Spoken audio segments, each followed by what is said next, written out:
He was always the quiet one in the room, not because he had nothing to say, but because no one ever listened. At work, meetings moved on without him.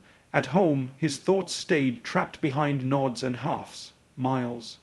Somewhere along the way, he began to believe silence was safer than rejection. He watched others rise, louder voices, bolder personalities. They took credit, took space, took up the air in every room. Meanwhile, he scribbled ideas in the corners of his notebook, half believing they'd never matter to anyone but him. One evening, after being talked over for the 10th time that day, he went home and stared at the mirror. Tired eyes, slouched shoulders. Then, almost silently, he whispered, "I don't want to disappear any more." That night, something changed, not in his voice, but in his belief. He started speaking up, not loudly, but clearly.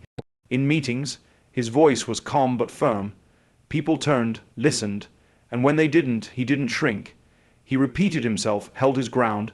Slowly, the room began to shift. Weeks passed, and he was no longer the quiet one.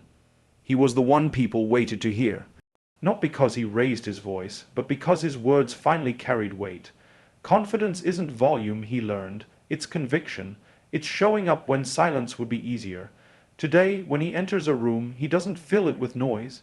He fills it with presence, and the ones who once ignored him, they now ask, "What do you think?" He smiles, not out of pride, but because he finally knows the answer.